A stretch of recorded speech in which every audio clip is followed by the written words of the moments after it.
বাবাজি রামা, আজকের রাত্রটা কিন্তু অনেক গুরুত্বপূর্ণ একটা রাত, যে রাতে আল্লাহ নবী সাল্লাল্লাহু আলাইহি সাল্লাম আল্লাহর সাথে সরাসরি দিদার করছে। জবান খুলে বলেন সুবহানাল্লাহ। লক্ষ লক্ষ নবী রাসূল কেউ আল্লাহর সাথে সরাসরি দেখা করতে পারে নাই, একমাত্র আমার আপনার নবী। যে নবী না আসলে আল্লাহ দুনিয়া সৃষ্টি করতেন না। আপনি যে সিমরাইলের মানুষ, এই সিমরাইল বাসীকে আল্লাহ সৃষ্টি করত? কথা কইব সৃষ্টি করব না। আল্লাহ বলেন হাদিসে কুদসির মধ্যে, লাউলা কালামা আজহারতু রুবিয়া। আমি যে আল্লাহ, আল্লাহ বলতেছেন আমি যে আল্লাহ, সিমরাইলের মানুষ জানতো না। কেমনে জানছে? একমাত্র তার প্রিয় নবীকে দুনিয়ায় পাঠানোর কারণে। জবান খুলে বলুন আল্লাহু আকবার। আল্লাহ যে না চাইতে ওই নবীর উম্মত বানাইছে, আমরা খুশি না বেজা? মুসা নবী বলছিল, রব্বি আরনি মাওলা, একটা বার কি তোমারে দেখতে পারবো? আল্লাহ বলছিল, লান তারানি, না মুসা তুমি আমারে দেখতে পারবা না। ওই কেন? ওই তুমি আমারে দেখতে গেলে জ্বলে পুড়ে সারকার হয়ে যাবে। অথচ আমার আপনার নবী আল্লাহর সাথে সরাসরি বৈশা মেরাজ করছে, দিদার করছে। বলেন সুবহানাল্লাহ। ওই নবীর উম্মত। এখন কিন্তু বর্তমান জমানায় মানুষ বয়স বেশি পায় না, হায়াত বেশি পায়। 30 বছর 40 বছর হয়েছে, কুটির বাজারও গেছে, স্ট্রোক করে মারা গেছে। আছে না নাই? আসেনি? আসেনি। কিন্তু মুসা নবীর জমানায় একজনে 300 400 500 বছর বাঁচছে। কয়শো বছর? কথা কয় না। কয়শো বছর? 500 বছর পর্যন্ত বাঁচছে। তো এই মুসা নবীর জমানায় এক নাম্বার হচ্ছে একটা লোক 500 বছর মধ্যে 500 বছর আমল করছে। কয়শো বছর? কথা কয় না। 500 বছর। আর আরেকটা লোক মুসা নবীর জমানায় 200 বছর পাপ করছে। কয়শো বছর? কথা কয় না। কয়শো বছর? বন্ধুরে আমার, 200 বছর পাপ করার পর হঠাৎ করে লোকটা 200 বছর পাপ করছে। মানুষ তার দেখলে ঘৃণা করে, মানুষ তার দেখলে খারাপ মনে করে, তার সামনে দিয়ে ভয়ে কেউ যায় না। খেলা কার? কথা কয় না। আল্লাহ। বন্ধুরে আমার, ওই লোকটা 200 বছর। আমি আমার নবীর মর্যাদা সম্পর্কে আলোচনা করব। নবী যে কি জিনিস, আমরা ওই নবীর উম্মত হইলাম। আল্লাহ আমাদেরকে ওই নবীর উম্মত বানাইছে। চিন্তা কইরা দেখেন, মুসা নবীর জমানায়, বনি ইসরাইলের জমানায় লোকটা 200 বছর পাপ করার পরে আমার আল্লাহ আজরাইলকে পাঠাইছে ওই ব্যক্তিটার রূহটা নেওয়ার জন্য। বলেন আল্লাহু আকবার। লোকটার যখন মারা গেছে, আজরাইল রূহটা নেওয়ার জন্য তার কাছে যখন আসলেন, রূহটা নিয়ে যাওয়ার পরে মানুষ চিন্তা করলেন তার জানাজার কোনো প্রয়োজন নাই। 200 বছর পাপ করছে, তারে আমরা মানতে চাই না। মুসা নবীর কাছে গেছে, ও মুসা নবী, আমাদের সমাজে যে লোকটা 200 বছর পাপ করছে, আমরা তার জানাজা পড়াইতে চাই না। কই কি চাও? কই আমরা চাই তারে জঙ্গলার মধ্যে ফালায়া দিব, ময়লার মধ্যে ফালায়া দিব। লোকগুলা তারে কান্দে কইরা, এবার কান্দে কইরা নিছে। মানুষ মারা গেলে ওই 4 পায়া খাটিয়ার মধ্যে নিয়া কান্দে কইরা জিকির করতে করতে কিন্তু জানাজার মাঠে নেই। আবার জিকির করতে করতে ওই জানাজার মাঠ থেকে কবর পর্যন্ত নিয়ে যায়। কিন্তু আমার বাবাজিরা, এই লোকটারে 4 পায়া খাটির মধ্যে উঠায় নাই, এই লোকটারে কান্দের মধ্যে লইছে। কান্দে নিয়ে একটা জঙ্গলার মধ্যে যে মানুষ খারাপ জিনিসগুলা ফালায়, মানুষ ময়লাগুলা ফালায় দেয়, ওই জায়গার মধ্যে ওই লোকটারে নিয়ে এইভাবে ইটা দিয়া যখন ফালায়া দিছে, ফালায়া দেওয়ার পরে আমি জানতে চাই, খারাপ হোক ভালো হোক দেখে কে? কথা কোন কে? এই লোকটা যখন ফালায়া দিছে, এই লোকটারে পালায়া দেওয়ার পরে মুসা নবী দেখতেছে আমার আল্লাহ তারে ডাকতেছে, ও মুসা পয়গম্বর, আসো আমি আল্লাহ তোমার সাথে কথা বলবো। এবার মুসা পয়গম্বর দেরি করে নাই, ওই মুসা পয়গম্বর তোর পাহাড়ের মধ্যে উঠলেন, ওইটা আমার আল্লাহর সাথে কথা বলতেছেন। আমার আল্লাহ ডাক দিয়া করে, মুসা, এ মুসা, আমি জানতে চাই এই লোকটারে কেন এমন ভাবে ফালায়া দিছে? কই আল্লাহ যে এই ব্যক্তিটা তোমার জিকির করে নাই, আল্লাহ তোমার ইবাদত করে নাই, নাই, এই জন্য তারে এমন ভাবে পালায়া দেওয়া হয়েছে। আমার আল্লাহ কয় মুসা রে, আমি আল্লাহ তোমার অর্ডার করে দিলাম, এই মুহূর্তে তোর পাহাড় থেকে জঙ্গলার মধ্যে যাইবা, যাইয়া ওই লোকটারে জঙ্গলা থেকে উঠাইবা, উঠাইয়া ওই লোকটারে ভালো কইরা তুমি গোসল করাইবা, গোসল করাইয়া ওই লোকটার জানাজার ইমামতি করবা, ইমামতি কইরা ওই লোকটারে কবরের মধ্যে সুন্দর করে শোয়ায়া দিবা। মুসা পয়গম্বর তো আশ্চর্য হয়ে গেলেন, আমার আল্লাহ অনুমতি দিয়েছেন, আমার আল্লাহ অর্ডার দিয়েছেন, আল্লাহর অর্ডার মানা লাগবো কি লাগবো না? কথা বলে লাগবো নি, লাগবো নি? এক ব্যক্তি আল্লাহর অর্ডার মানছে না, কেন জানেননি? এই ব্যক্তিটা হচ্ছে আজাজিল, শয়তান। যে শয়তানটা 9.5 লক্ষ বছর ইবাদত করছে। কয় লক্ষ? কয় লক্ষ? প্রথম আসমানে গেছে, দ্বিতীয় আসমানে গেছে, তৃতীয় আসমানে গেছে, প্রথম আসমানে গিয়ে 1000 বছর আমল করছে। কয় হাজার? দ্বিতীয় আসমানে 1000, 7 আসমানে 7000, আরশ করছে, লৌহ কলম জান্নাত সব জায়গায় গেছে, এমন কোন জায়গা নাই তার সেজদা নাই। ছোট বাচ্চা ছিল, ছোট বাচ্চার উপরে নিছে, নেওয়ার পরে যখন আমল করতে করতে করতে করতে করতে করতে 9 লক্ষ। কয় লক্ষ? কথা কই দিব? কয় লক্ষ? 9 লক্ষ বছর পরে সে চিন্তা করতেছে, 9 লক্ষ বছর পর চিন্তা করতেছে, আরে আমি কে? আমার তো কোনো বংশ নাই, কেউ নাই, আমি কে? এই যে ইবাদত করতেছি আল্লাহর, কইতেছে আল্লাহ আমি কে এটা তো আমি জানি না। আল্লাহ কয় আরো 50,000 বছর ইবাদত করো, এই 50,000 বছর পরে তুমি জানতে পারবা তুমি কে। এবার 50,000 বছর আমল করছে, কইরা জিজ্ঞাসা করতে আল্লাহ আমি কে? আসো। আসার পরে আল্লাহ ওই আদম নবীরে বানাইছে, বলছে এখানে সেজদা করো। ডাক দিয়া কয় আল্লাহ, আজাজিল ইবলিস কইতেছে আল্লাহ এটা কে? ও আদম নবী। কয় কি দিয়া বানাইছো? ও মাটি দিয়া বানাইছি। কয় আল্লাহ আমারে কি দিয়া বানাইছো? কয় তোমার আগুন দিয়া বানাইছি। কয় আল্লাহ মাটির চাইতে তো আগুনের পাওয়ার বেশি, আমি আগুন হইয়া মাটির সেজদা করতে পারবো? কথা না পারবো? কয় লক্ষ বছর ইবাদত করছে? 9.5 লক্ষ বছর পরে আল্লাহ কইতাছে আজাজিল তুমি তো জানতে চাইছিলা তুমি কে? তুমি কে? তুমি জানতে চাইছিলা, তুমি হইলা ইবলিস। তুমি আমি আল্লাহর অর্ডার অমান্য করেছো। আমি আল্লাহ বলছিলাম সেজদা করার জন্য, সেজদা করো নাই, যাও তোমার জান্নাত থেকে বের করে দিলাম। কিয়ামত পর্যন্ত আমল করলো, তুমি কোনোদিন জান্নাতের ঘ্রাণও পাইবা না। কথা না পাইবা? ভাই আল্লাহ আমি যদি জান্নাতের ঘ্রাণও না পাই, আল্লাহ আমি তোমার কাছে 3টা জিনিস চাই। কয়টা জিনিস? কথা বলেন, কয়টা জিনিস? কি চাস? আল্লাহ তুমি তো আমার 9.5 লক্ষ বছর ইবাদত বাদ দিয়ে দিছো। আল্লাহ এই যে 9.5 লক্ষ বছর ইবাদত বাদ দিয়ে দিছো, আমার কাছে তো কিচ্ছু নাই।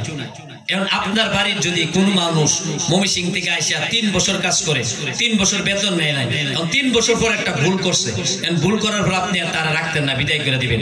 এখন কি 3 বছর যে কাজ করছে এই বেতনটা দিবেন না এমনি বের করে দিবেন? কথা বলেন, দিবনি? দিবনি? তো ইবলিস কইতেছে আল্লাহ আমার যেহেতু জান্নাতই দিতা না, তো 3টা জিনিস দাও। কই কি দিতা? কই আল্লাহ 1 নম্বরে আমারে এমন একটা পাওয়ার দাও, আমি যেন দুনিয়ার জমিনে সব মানুষের সুরত ধরতে পারি। 2 ভাই, এই 2 ভাইয়ের মধ্যে আমি 2 ভাইয়ের সুরত ধরতে পারি। আল্লাহ কই যা তোরে দিয়া দিলাম। কই 2 নম্বরে কি? কই আল্লাহ 2 নম্বরে আমার এমন একটা ক্ষমতা দিবা, আমি যেন মানুষের রোগের ভিতর দিয়া প্রবেশ করতে পারি। ও আল্লাহ এমন একটা ক্ষমতা আমারে দিবা, আমি যেন মানুষের ভিতরে প্রবেশ করতে পারি। আল্লাহ কই যা তোরে দিয়া দিছি। এবারে প্লিজ কই আল্লাহ 3 নম্বরে আমি একটা জিনিস চাই। কই কি? কই আল্লাহ আমি জানি তুমি দিতা না। আল্লাহ কই আমি যা ওয়াদা করি ওয়াদার খেলাফ করি না। কোন আল্লাহু আকবার। ইবলিস কি আল্লাহ আমি জানি তুমি দিতা না, কই লাভ নাই। আল্লাহ কারে কি চাইবি কস না? আল্লাহর কাছে কি অভাব আছে?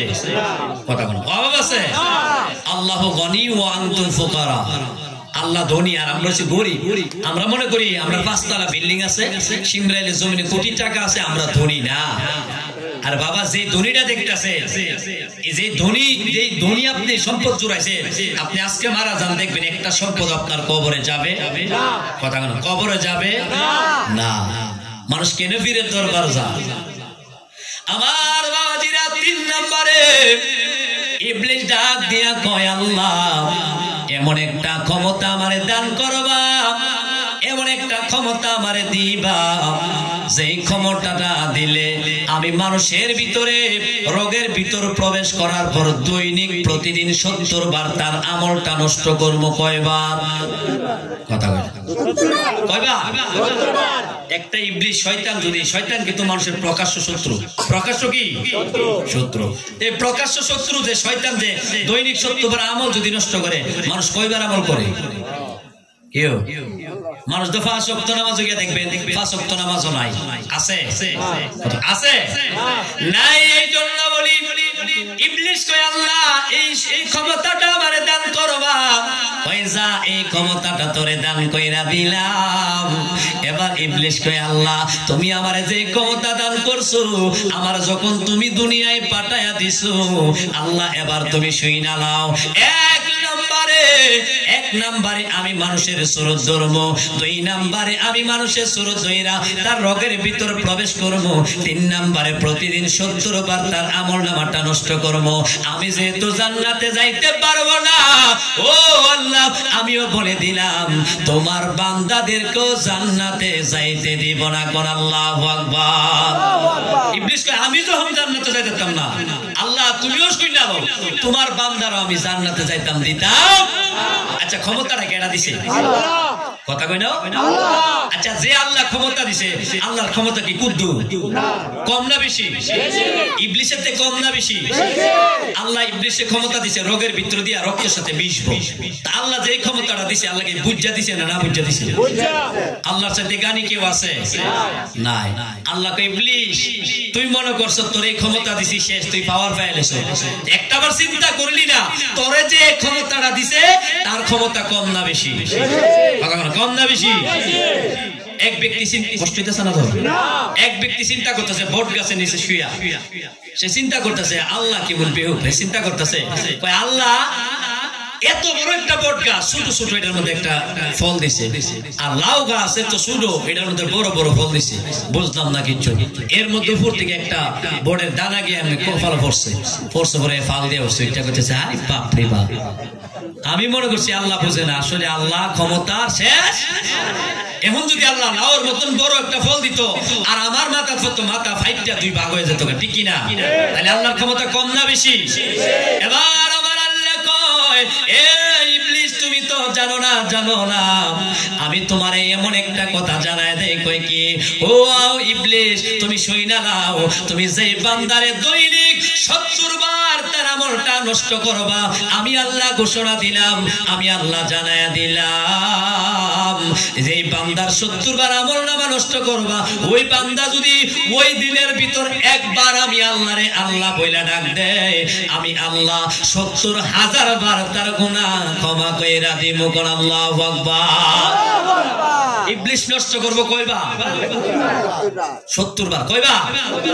আর আল্লাহ maaf করব কয়বা? 70,000 বার। কয়বা? তাহলে আল্লাহর ক্ষমতা কম না বেশি?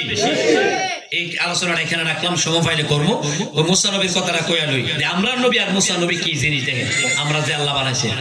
এবার মুসা নবী তার কওমদেরকে, তার উম্মতদেরকে ডাক দিলেন, হে আমার উম্মতেরা রে, এই উম্মত কারে নিয়া জঙ্গলার মধ্যে পালাইলাম, যাও আদর কইরা তারে নিয়ে আসো। উম্মতেরা ডাক দিয়া কয় মুসা নবী এই ব্যক্তিটা তো 200 বছর পাপ করছে, আপনি কেমন কইরা তারে এমন ভাবে আনতে বলতাছেন? কয় আমি জানি না, আল্লাহ আমারে জানায় দিছে, যাও তারে নিয়ে আসো। এবার দৌড়ায়া গেলেন, দৌড়ায়া যাইয়া ওই মুসা নবী সহ তারে উঠাইলেন গভীর জঙ্গলা থেকে, ময়লা থেকে যখন তারে উঠাইলেন, উঠায়া আইনা তারে সুন্দর কইরা গোসলটা করাইছে।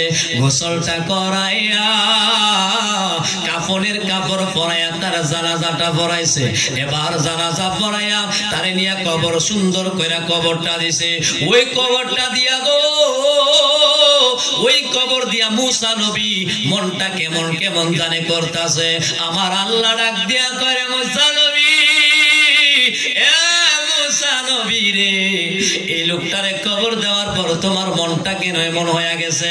ডাক দিয়া কই আল্লাহ তোর পাহাড়ে চইলা গেলেন, যায়া ডাক দিয়া কই আল্লাহ আমি আপনার কাছে একটা জিনিস জানতে চাই, এই লোকটা তো 200 বছর পাপ করছে, ও আল্লাহ 200 বছর পাপ করার পরে তারে কেন আপনি ক্ষমা কইরা দিছেন, তারে কেন আপনি জানাজা পড়াইতে কইছেন? আমার আল্লাহ কইরে মুসা রে, কেন আমি বলছি জানুনি? কই না, আমার আল্লাহ কই মুসা যদিও লোকটা 200 বছর পাপ করছে, কয়শো বছর? আওয়াজ দেখুন, কয়শো বছর? কই যদিও 200 বছর পাপ করছে, তবে মনে রাখবা 200 বছর পাপ করছে, কিন্তু তার জীবনে এমন একটা আমল করছে যে আমলের কারণে তার 200 বছরের পাপ ক্ষমা কইরা দেওয়া হয়েছে। এই জন্য দুনিয়ার জমিনে, সিমরাইলের জমিনে যদি কেউ পাপ করে তারে ঘৃণা করবেন না। এমন তো হইতে পারে সে তওবা করার কারণে আল্লাহ তার গুনাহ মাফ কইরা দিছে, আছে না নাই? আসেনি? আসেনি? আমি যদি মনে করি, আমরা যদি মনে করি এই লোকটা পাপ করছে, তার কাছে যাইস না, না আপনি না গেলে ব্যর্থ, সে তো আরো পাপ করব, তার আপনি ডাকবেন। এমন তো হইতে পারে পাপ করছে কিন্তু তার জীবনে এমন একটা ভালো কাজ করছে যে ভালো কাজের কারণে আল্লাহ তারে মাফ কইরা দিছে, আছে না নাই? কথা কই না? আসেনি? আসেনি? এ মুসা নবী কই আল্লাহ আমি জানতে চাই কি এমন আমল করছে তারে আপনি ক্ষমা কইরা দিছেন? আমার আল্লাহ ডাক দিয়া কয় রে মুসা, এই লোকটা যদিও 200 বছর আমল করছে, কিন্তু লোকটা রাতের বেলা সারাটা রাত্র বড় ঘুমাইতো না। কয় কি করতো? আল্লাহ কয় রে মুসা, এই লোকটা তাওরাত কিতাব পড়তো, যখন তাওরাত কিতাব পড়তো ওই তাওরাত কিতাবের মধ্যে আমার নবীর নাম আছে, যেই নবীর নাম পাঠাইলে তামাম দুনিয়া হইতো না, ওই নবীর নাম আমি আল্লাহ দিয়ে রাখছি। ওই তাওরাত কিতাবের মধ্যে আমার নবীর নাম যখন আসতো, ওই 200 বছরের পাপী ব্যক্তিটা আমার নবীর নামটারে নিয়ে এমন ভাবে সুমা দিয়া চোখে লাগায়া দিত, আমি আল্লাহ তার 200 বছরের পাপ, তার 200 বছরের পাপ ক্ষমা কইরা আমি আল্লাহ তারে জান্নাতি বানায়া দিছি। বলেন সুবহানাল্লাহ। পাপ করছে কয়শো বছর? 200 বছর। কিন্তু 200 বছর পরে মারা গেছে। মারা যাওয়ার পরে আল্লাহ দেখেন তারে আইনা জানাজা পড়ানোর জন্য মুসা নবীর অর্ডার করছে। কেন? এক